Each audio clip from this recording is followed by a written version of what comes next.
السلام علیکم 10 نومبر 2024 بروز اتوار غلہ منڈی آرے والا تو اج زرع اجلاس دے ریٹਾਂ ਦੀ ਗੱਲ ਕਰਸੀਏ ਮੂੰਜੀ ਦੀ तमाम ਵੈਰਾਈਟੀਆਂ ਦੇ ਰੇਟ ਕੀ ਹਨ ਉਹ ਸ਼ੇਅਰ ਕਰਸੀਏ। ਤੁਸੀਂ ਵੇਖ ਰਹੇ ਹੋ ਸਾਡਾ YouTube Facebook ਤੇ TikTok ਅਕਾਊਂਟ ਮੁਬੀਦ ਐਗਰੀਕਲਚਰ।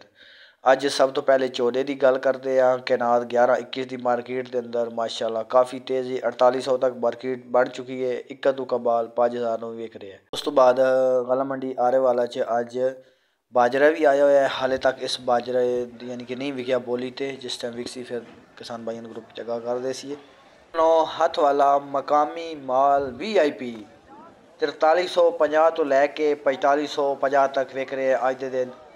دیگر ایریا دے ہاتھ لیڑے بال وہ 4100 تو لے کے 4250 روپے۔ کٹر والا اچھا تے بہترین بال 4000 تو لے کے 4250 روپے۔ کٹر سبز دانے والا مال 4-5% جڑا ہے وہ 3900 تو لے کے 4000 تک وکدا پیا ہے۔ درمیانہ مال جڑا ہے وہ 3750 تو لے کے 3850 روپے تک۔ کمزور مال ساوے دانے والا سبز گیلا مال 3700 تو لے کے 3750 روپے۔ اس تو بعد ریٹ دی اگائی دے دیا 17-18 دی مونجی دی مارکیٹ دے اندر بہت اچھی خاصی تیزی۔ ہاتھ والا مال 4300 تو لے کے 4600 روپے تک وک گیا اج دے دن۔ 17-18 ہاتھ والا درمیانہ مال 4100 تو لے کے 4300 روپے تک وک چکا ہے۔ 17-18 کٹر والا اچھا مال 4200 تو لے کے 4400 روپے تک۔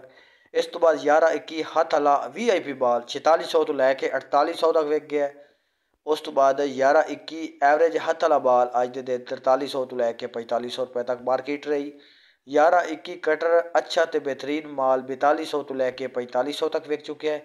11-21 ایوریج جڑا مال ہے وہ 4000 تو لے کے 4150 دے اندر اج دے دن وکیا۔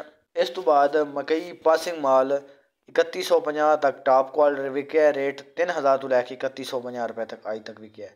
گیلا مال 2700 تو لے کے 2950 روپے سیل ہو گیا ہے۔ تل تلی نارمل یعنی کہ جڑے ہیں وہ 11500 تو لے کے 13200 روپے۔ تل سفید مال 13500 تو لے کے 14400 روپے۔ سیڈ کوالٹی جڑے تل ہیں وہ 15300 تک ہیں۔ 14500 تو لے کے 15300۔ جوار 5000 تو لے کے 5600۔ باجرہ 2800 تو لے کے 3050 تک روٹین چلتی پئی ہے۔ سروں پیلی جڑی ہے پیلی کالی 8600 تک ٹاپ ریٹ 7800 تو لے کے 8600۔ جنتر 4000 تو لے کے 6600۔ گندم سرکاری ریٹ 2675 روپے۔ مٹری 2500 تو لے کے 3300۔